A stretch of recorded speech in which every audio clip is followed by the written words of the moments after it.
नमस्कार, मैं हूं संजय शर्मा। आप देख रहे हैं 4PM news network. Bharatiya Janata party में आजकल एक नई चर्चा चल रही है। चर्चा चल रही है कि चुनाव हारने के बाद केशव मौर्य डिप्टी सीएम बनेंगे या भारतीय जनता पार्टी के प्रदेश अध्यक्ष बनेंगे। असीम अरुण और राजेश्वर सिंह ये दोनों मंत्री बनेंगे या नहीं बनेंगे, राज्य मंत्री बनेंगे, कैबिनेट मंत्री बनेंगे। कौन कौन सा मंत्री ऐसा है जिसको कौन कौन सा विभाग मिलेगा, डिप्टी सीएम होंगे या नहीं होंगे, पिछड़ी जाति के होंगे, ब्राह्मण होंगे, ये सब अटकलें चल रही हैं। हालांकि अभी गवर्नर को इस्तीफा दे दिया है योगी जी ने। दोबारा विधायक दल की बैठक होगी, एक नेता चुना जाएगा। एक औपचारिकता होती है ये हर बार। जब भी पार्टी में आप रूलिंग पार्टी में हो और फिर चुन के आ गए हो तब भी आपको इस्तीफा देना होता है, फिर चयन हो जाता है। स्वाभाविक है कि योगी आदित्यनाथ के फेस पर ये जीत के आए हैं, तो प्रचंड बहुमत से आए हैं, तो विधायक दल उनको नेता चुनेंगे और फिर तय होगा कि कौन कौन मंत्री बनेगा, कौन डिप्टी सीएम बनेगा, डिप्टी सीएम बनेगा या नहीं बनेगा। लेकिन ये तय होगा दिल्ली से। दिल्ली में संघ के कुछ बड़े लोग अमित शाह जी, मोदी जी से मंत्रणा करेंगे और जाति का संतुलन भी देखेंगे। एक और बड़ा नाम चल रहा है बेबी रानी मौर्य का। आगरा से आती हैं, दलित हैं, महिला हैं, तो वो डिप्टी सीएम बनेंगी या मैं कैबिनेट में हिस्सा बनेंगी, इसको भी लेके चर्चा है। चर्चा अरविंद शर्मा को लेके भी है कि प्राइम मिनिस्टर के वो बहुत करीबी हैं और पूर्वांचल में उन्होंने काफ़ी मेहनत भी की थी, तो इस बात की भी चर्चा है कि अरविंद शर्मा को क्या जिम्मेदारी दी जाएगी। दो चेहरे बहुत चर्चा में थे और लखनऊ में सबसे ज़्यादा चेहरा जो चर्चा में था वो राजेश्वर सिंह थे। राजेश्वर सिंह ईडी के शानदार अफसर रहे थे और काफ़ी सारे उन्होंने प्रदेश में कुछ घोटाले खोले थे, लड़ाइयाँ लड़ी थी, बड़े लोगों से, ताकतवर लोगों से लड़ाइयाँ हुई थी। मामला सुप्रीम कोर्ट में पहुंचा था। सहारा ग्रुप से भी बहुत लंबी लड़ाई राजेश्वर ने जीती थी और बहुत बोल्ड अफसर की छवि थी उनकी ईडी में। लेकिन नौकरी छोड़ी उन्होंने और जब नौकरी से रिजाइन किया तो सब चौंक गए थे कि राजेश्वर सिंह क्यों ऐसे नौकरी छोड़ रहे हैं। देश का शायद ही कोई बड़ा उद्योगपति होगा जो राजेश्वर सिंह को जानता ना हो। बड़े बड़े उद्योगपतियों में, बड़े बड़े ब्यूरोक्रेट में राजेश्वर सिंह के नाम का डंका बजता था। ईडी के जो बेहतरीन अफसर थे, जो दबंग अफसर थे, उसमें राजेश्वर सिंह थे।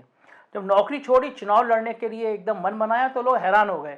बल्कि लोग मजाक में कहते थे कि राजेश्वर सिंह जिस प्रोफाइल पे हैं उन्हें एमएलए बनने से क्या हासिल हो जाएगा, क्योंकि एमएलए बहुत छोटी चीज़ है राजेश्वर की प्रोफाइल के लिए।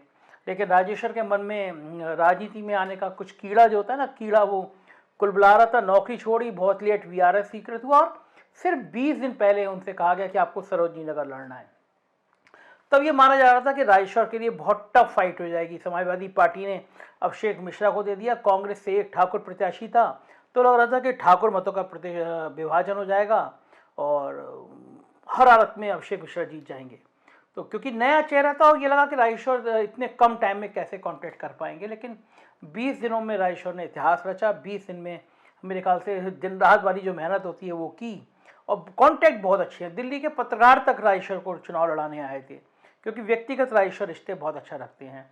तो राजेश्वर जीत गए। योगी आदित्यनाथ जी ने उनके यहाँ रोड शो किया, कैंप किया, कई बार रैलियाँ करी, वो चुनाव जीत गए। तो अब बड़ी बात यह है कि वो उनको मंत्री बनाया जाएगा। मंत्री बनाया जाएगा तो किस विभाग का बनाया जाएगा, इसको लेके भी बहुत चर्चा है। दूसरा बड़ा चर्चित नाम असीम अरुण का है। कानपुर में पुलिस कमिश्नर थे, कोई सोच नहीं सकता था कि असीम अरुण नौकरी छोड़ देंगे। असीम अरुण बेहतरीन अफसर रहे हैं, आईपीएस रहे हैं उत्तर प्रदेश के।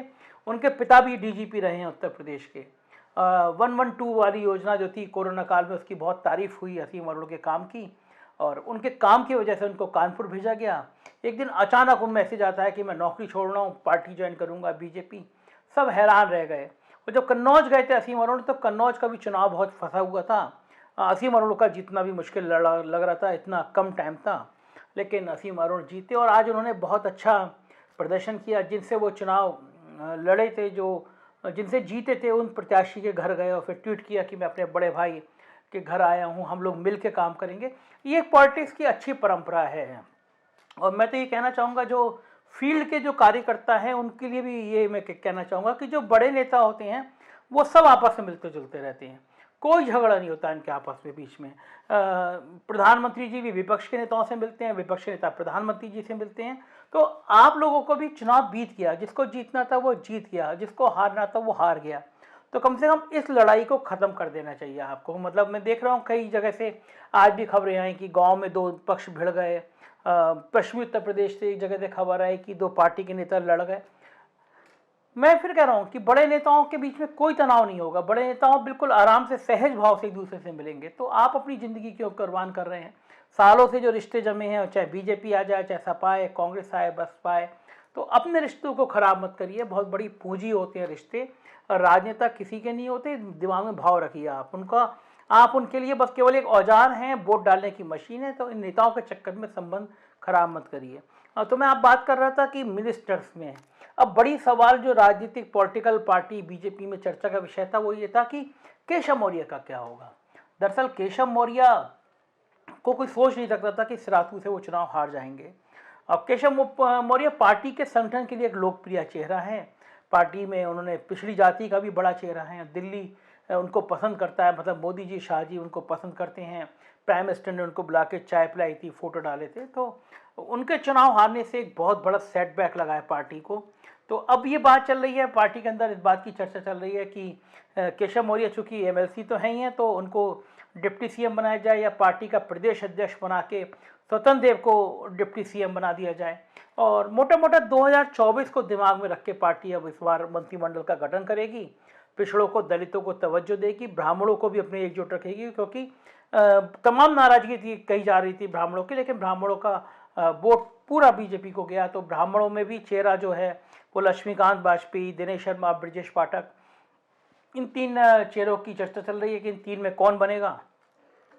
तो अब देखना ये होगा कि इन तीन में से किसको मौका मिलेगा। और मंत्रिमंडल की लाइन लोग अपने अपने हिसाब से कयास लगा रहे हैं कि इम्पोर्टेंट मंत्रालय किसको मिलेगा। दो प्रमुख मंत्री जो योगी जी के करीबी भी थे, मोती सिंह और सुरेश राणा, ये चुनाव हार गए हैं।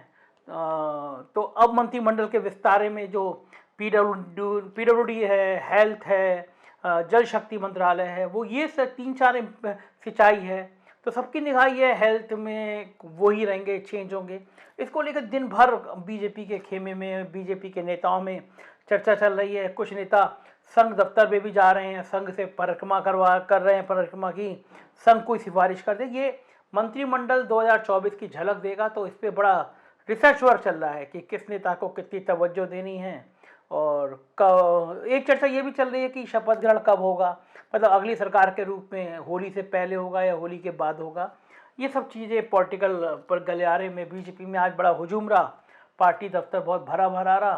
तो हम जैसे भी कोई अपडेट होगा हम बताएंगे आपको मंत्रिमंडल की रूपरेखा और क्या स्थिति होती है। ये राजनीतिक खबरें देखनी है तो देखते रहिए 4PM न्यूज़ नेटवर्क, क्योंकि यही चैनल है जो उत्तर प्रदेश की राजनीति की हर खबर आपको बताता रहेगा। Thank you.